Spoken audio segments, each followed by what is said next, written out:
अस्सलाम वालेकुम। आज का हमारा टॉपिक जो है बवासीर के मतलब है। तो ऐसी बवासीर जिसमें खून बिल्कुल ना आए और दर्द शदीद किस्म की हो, साथ में कमर दर्द भी हो, तो साथ में जो जिस्म के मुख्तलिफ निज़ाम हैं, मसलन सर्कुलेटरी सिस्टम हो गया, डाइजेस्टिव सिस्टम हो गया, या एंटेरिक सिस्टम आंतड़ियों का जो निज़ाम है, और इसके अलावा भी जो ये दूसरे सिस्टम हैं जिस्म के, वो सब सुस्त पड़ जाएं। तो ऐसी कंडीशन में जो मेडिसिन इस्तेमाल होती है वो है एस्क्विलस हीप। तो ये मेडिसिन आप इस्तेमाल करेंगे तो इंशाल्लाह बहुत अच्छा रिजल्ट मिलेगा। उसके अलावा अगर खून आए और खून के साथ कब्ज़ भी हो तो उसमें भी आप इसे इस्तेमाल कर सकते हैं।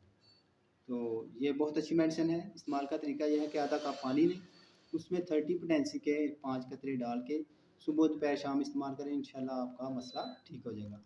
दुआ में याद रखिए, मैं हूँ doctor Dilawar Hussain from MHC दीदोवाली। अल्लाह हाफ़िज़।